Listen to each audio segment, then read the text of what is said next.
Hello, everyone, and welcome back to Entertainment on Point. I'm your host, Sarah Ray. And I'm your host, Nicole Capelco. From rap to rock stars to TV show returns, and of course, your Kardashian news, we have lots to catch you up on. But first, let's kick it off with this week's top stories.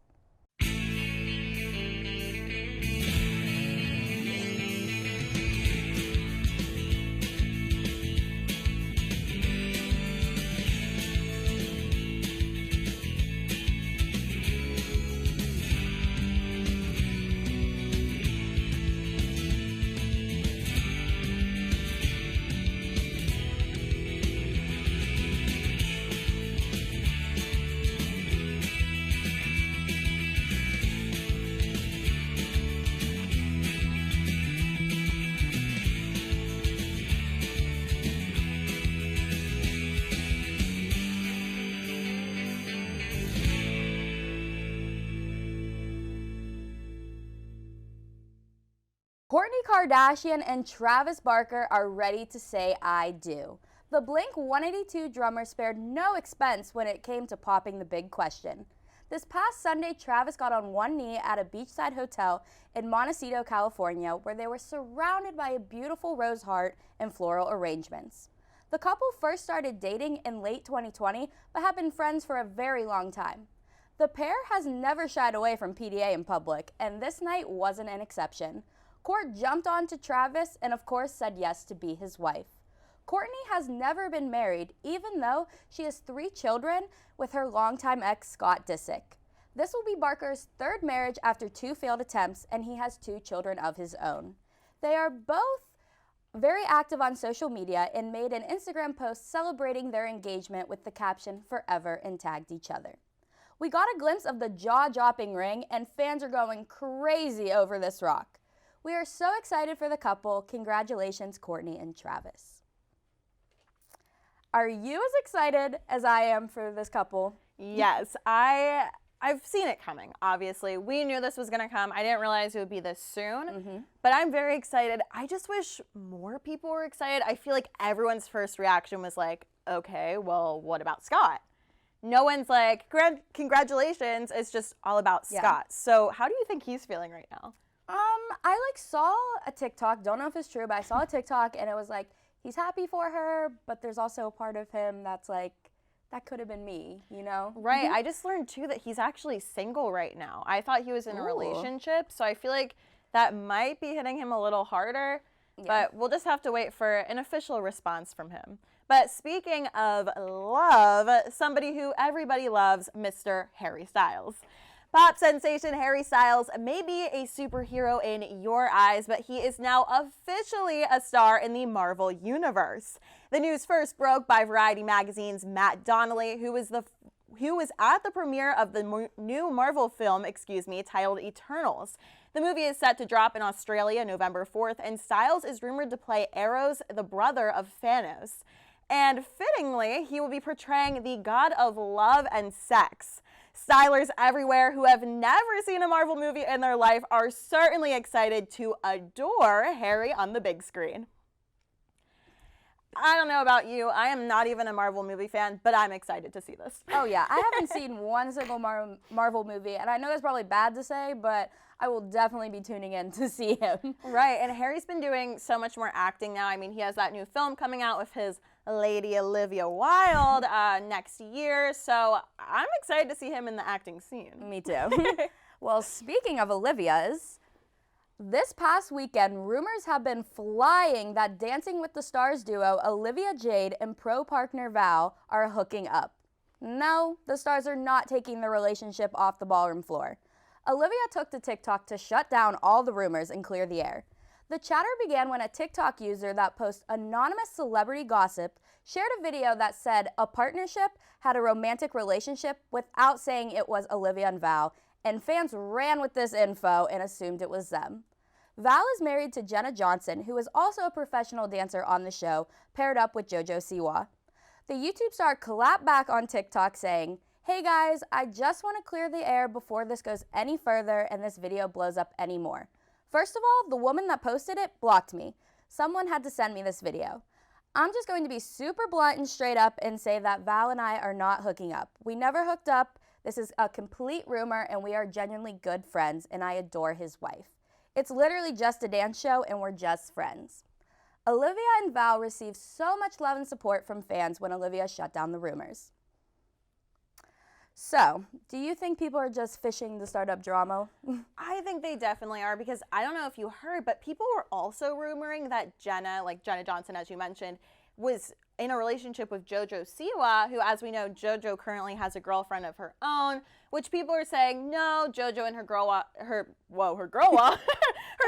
are just in a long distance relationship, so that's why they haven't been together as often. And there's nothing wrong with a lesbian woman having a good female best friend. Right. So I think these Dancing with the Star fans are just trying to stir the pot a little bit. I definitely think they're trying to just soak up some drama, trying to get all the fans riled up. And I'm not sure if this is for publicity or if this is just so they get more views, but we're going to have to see what happens with all these rumors. Right. Well, speaking of reality TV drama, pop the champagne and break out the charcuterie boards, because it is time to watch The Bachelorette. America's favorite reality TV show has returned this week, starring the gorgeous Michelle Young, who was originally looking for love on Matt James's season of The Bachelor last year. Bachelor Nation favorites Tayshia Adams and Caitlin Bristowe are back as a girl-empowered hosting duo to help Michelle choose amongst the 30 eligible men. The drama this season began right away with Tayshia and Caitlin investigating the men and finding some dirt on Bachelor Ryan Fox. The ladies found a ton of strange notes in his room about how to get more screen time and have a good strategy to gain popularity from the show. Ryan may have started the show with some negative energy, but Michelle has a ton of other very ambitious and attractive bachelors to choose from. So I am very much so into the Bachelor Nation universe. I love the drama, love the gossip, but I do have to say I feel like they're playing up this whole every single person wants to come onto the show to get famous narrative, which a lot of times is true. You know, these girls and guys, they come on the show afterwards, automatically become Instagram influencers because they're all stunning people. But to say that, like, every single person has some kind of ultimatum to, like, ruin the show for fame, it's getting a little out of hand. I agree. Like, what happened to the love? Like, we're just here for love and to find happiness. Yeah, so I definitely think that has definitely transitioned in the past few years. People trying to be influencers after the show, but I'm just here for the love, for the couples. Me too. I'm excited to see. We're going to go for a quick break, but stay tuned with the latest TV and music news.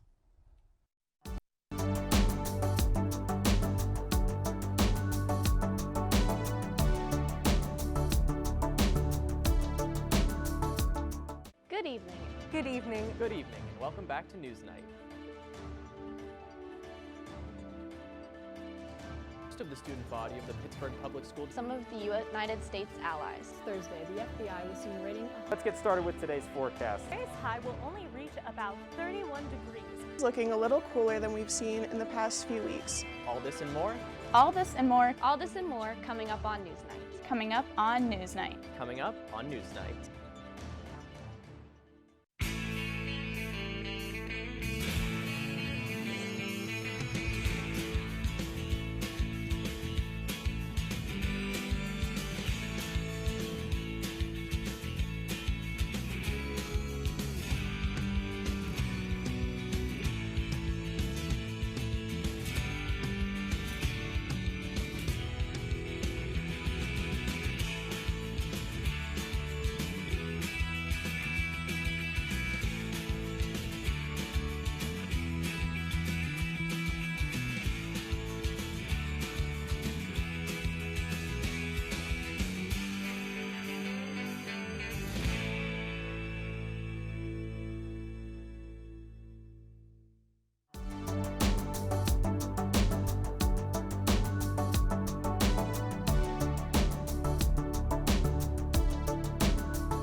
Welcome back, EO peeps. Next up, our reporter Jordan Green is here to give you the latest update on Lori Loughlin following her college admissions scandal.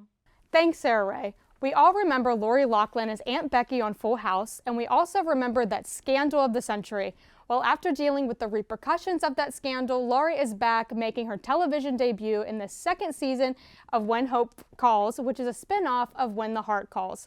She will be returning to her role as Abigail Stanton, who she played from 2014 to 2019 and then was taken off due to the college admissions scandal, which led Lori pleading guilty to committing wire and mail fraud and spent 2 months in prison.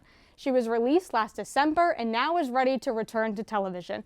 A source told ET that Lori is ready to move on and is, quote, excited to work again, end quote. But many people are wondering why Lori hasn't spoken on the scandal or her upcoming comeback. Well, that same source told ET, quote, Lori's been offered many opportunities to open up about what she's been through, but she can't seem to find the right words. She fears that no matter what she says, people can't get past this. She just wants to move forward and focus on the positives, end quote.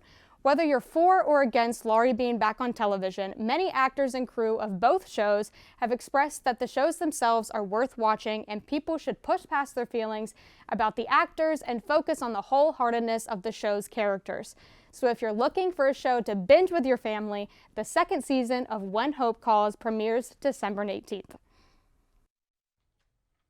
Thanks, Jordan. Let's take a Californication with Nina DeBacco as she tells us about the comeback of the Red Hot Chili Peppers. Thanks, Nicole. The Red Hot Chili Peppers bass guitarist, Flea, celebrated his 59th birthday this past Saturday, and this was quite a special one for him. Not only was it his birthday, but it was also the 20th anniversary of his very own Silver Lake Conservatory of Music. A celebration was held for both events in the conservatory's parking lot, and many students and alumni of the conservatory attended to celebrate all of Flea's hard work as an artist. Flea said, quote, I'm so grateful for the opportunity to be a part of a community and to work together with people to uplift young people, end quote. There were performances from students and Flea himself during the celebration. The parking lot has been used for performances prior to COVID, so this was a great way for everybody to get back on their feet and feel the love for music that they used to feel in the same parking lot as before. On top of the celebration of Flea's birthday and the anniversary of the conservatory, Flea and the rest of the Red Hot Chili Pepper members announced a 2022 World Stadium Tour this past week. This tour includes talented opening acts such as A$AP Rocky, Thundercat and King Princess, and more. The tour will begin in the U.S. on July 23rd in Denver. Fans are excited to see what Flea and the rest of the band is going to bring to the table on their big tour. Thanks, Nina. I'm excited to see how this new tour goes. We're going to go for a quick break, but when we return, Alexis is here with some juicy music drama.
Forty 40% of food in the United States is never eaten. At the same time, 1 in 8 Americans is struggling to put enough food on the table. Before you let your food go bad or throw your leftovers in the garbage, think about your options. To learn more about food waste and how you can reduce food waste at home, visit www.nrdc.org/issues/food waste.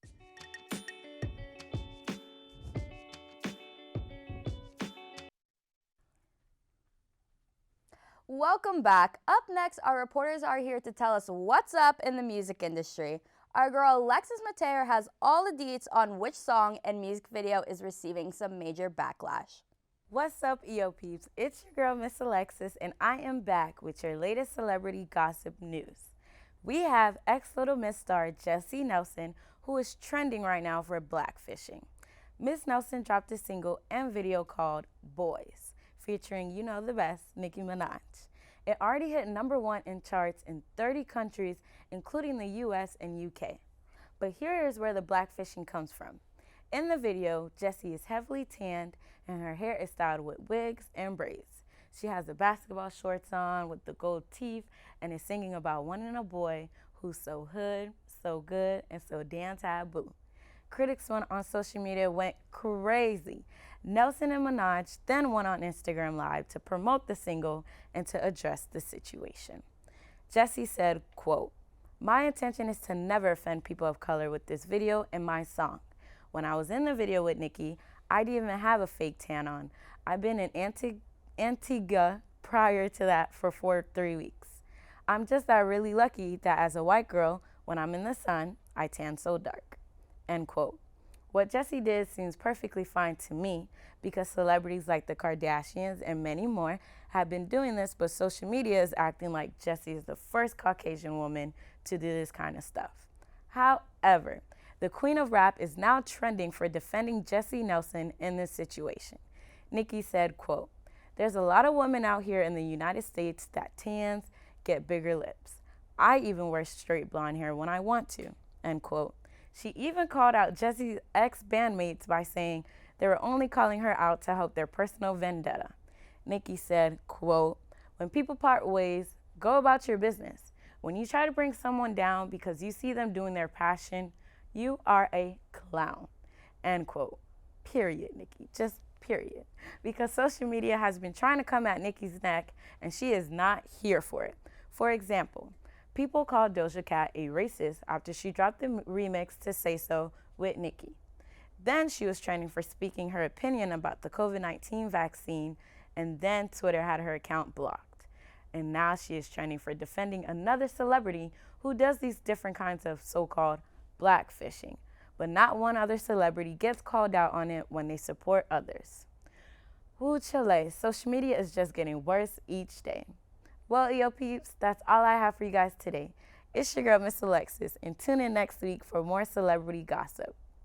Thanks, Alexis. Next up, Hannah Bezay is in the studio to tell you about which Kylie Jenner clothing venture went from a bop to a flop. Kylie Jenner is in deep water with fans after her highly anticipated launch of Kylie Swim turned out to be a huge disappointment. Fans couldn't wait to get their hands on the swimwear after Kylie teased the launch back on August 17th. However, now some fans are calling out the reality star for her crappy quality suits and terrible customer service. Fans took to Twitter and TikTok voicing their concerns and drowning Kylie Swim with bad reviews. From the stitches coming out to the lack of coverage and suits being incredibly thin, it seems fans only felt one way about the new suit line: bummed out. While some fans expected more, others saw it coming. One TikTok user said, "So you expected quality? You just paid for the name on the label," end quote. Others poked fun at the situation, saying things like, "You're lucky actually. You got the select few Stormy sewed herself," end quote. And everything Kylie owns feels like the candy in the checkout line at a Forever 21. Stale, end quote. While fans pushed for a response from Kylie, the silent queen herself has once again kept her mouth shut and not said a thing. Kylie also has not posted another picture promoting the swim line since September 13th, 4 days before the official launch. Moving on to her other business ventures, Kylie has since been promoting her cosmetic lines and another new business, Kylie Baby. So far, it seems like Kylie Baby has had a much more positive response. However, fans that did order are still very upset with Kylie. One fan commented on her promo post for Kylie Baby saying, "Shouldn't you figure out your other business's issues before launching another one?" End quote. It now seems that Kylie Swim is washed up and Kylie Baby is the new focus. For now, fans will just have to return their suits and pray something is done about the quality for the future drops, as it doesn't seem like a comment will be made anytime soon. Thanks, Hannah. We're gonna go for a quick break, but don't go anywhere. When we return, Evan Laurent is here to discuss our favorite fall and Halloween movies with our reporters. Stay tuned.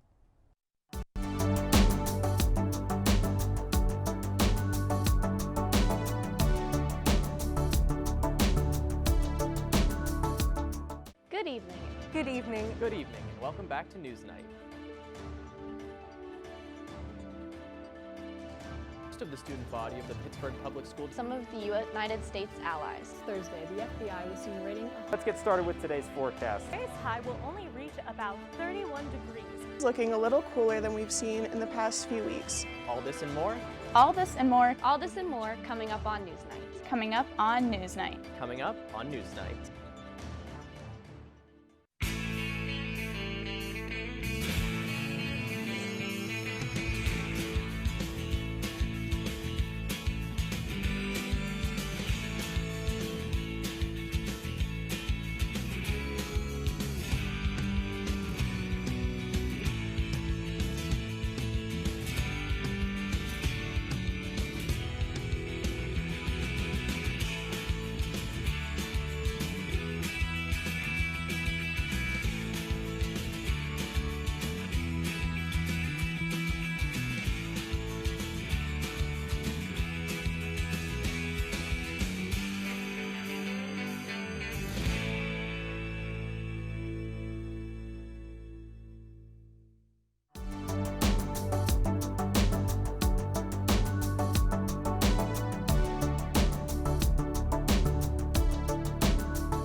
Welcome back. I'm Evan Laurent, and after a long break, welcome back to Film Forecasters, EOP's open film debate segment. With Halloween quickly approaching, creepy, horrifying films follow. And on today's segment, we are going to discuss which of these scary movies our panel will be watching, leading up to the 31st of October. I'm joined by Natalia, Jordan, Nina, and Hannah. A lot of new faces here for the panel. I believe Natalia and Nina might have done a panel last year, but for the most part, fairly new group. So, to begin, simply, what is your favorite scary movie to watch around Halloween?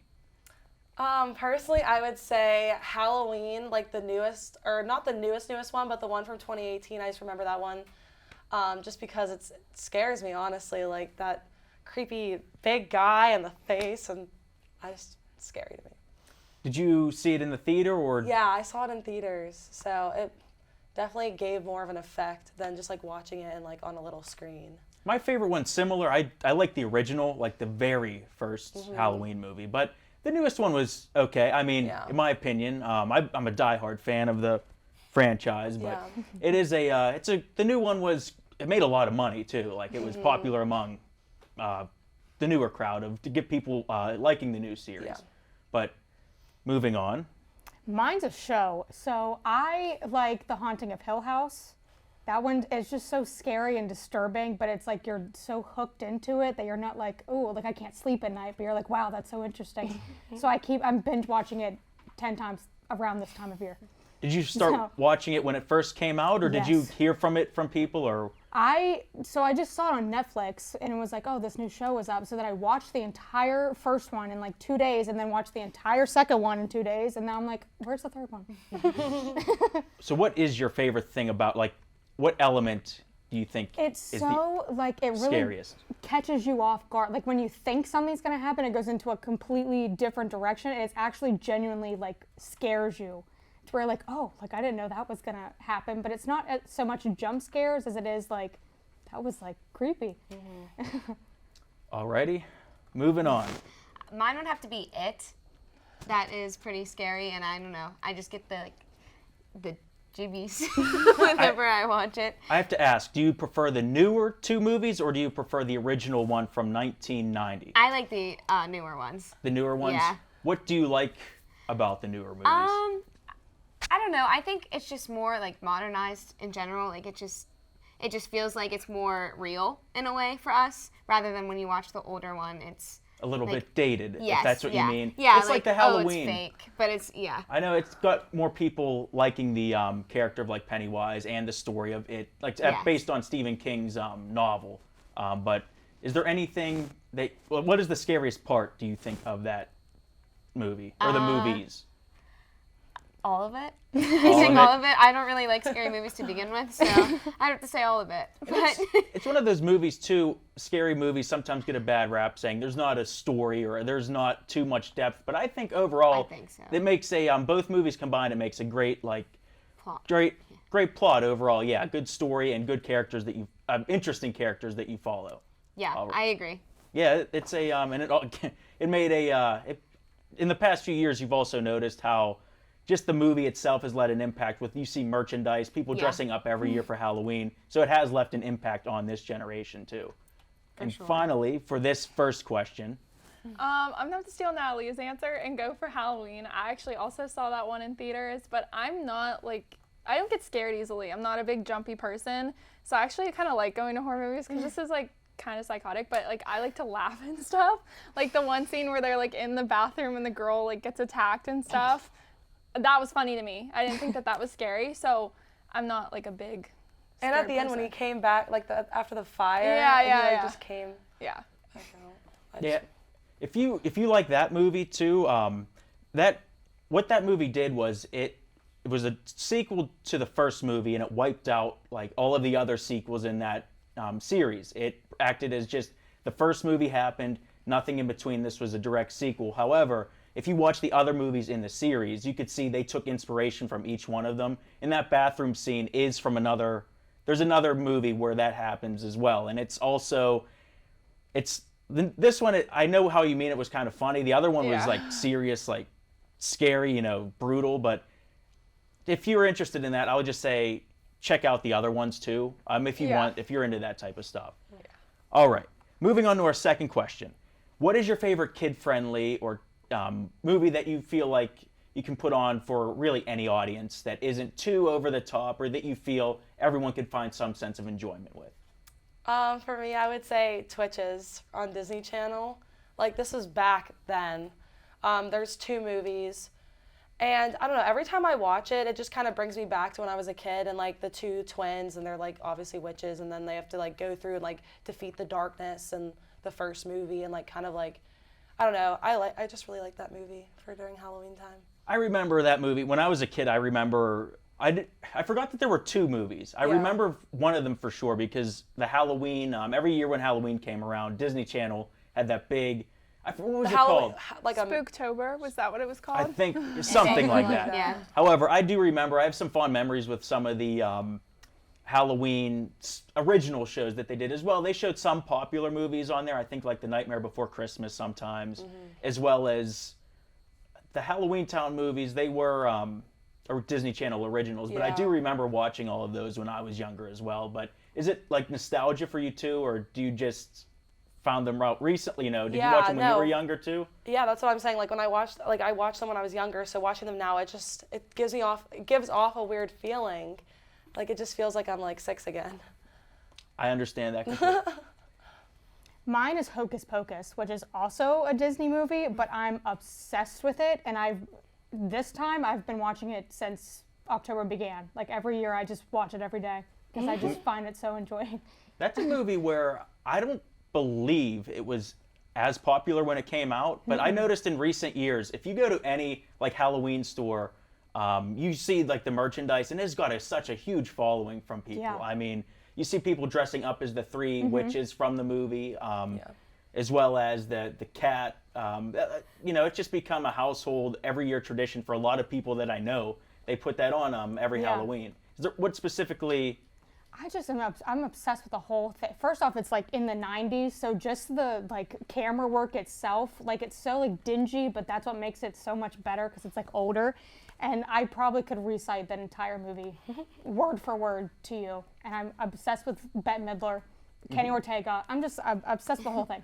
Some movies do look better with that grainy look, that old VHS look or old 90s look.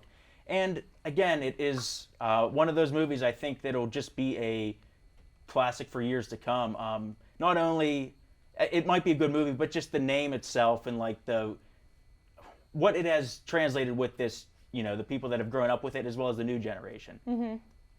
I would have to say Caroline. I like it because it's not so traditional, but it still brings the fun aspect and the childhood vibe to the screen.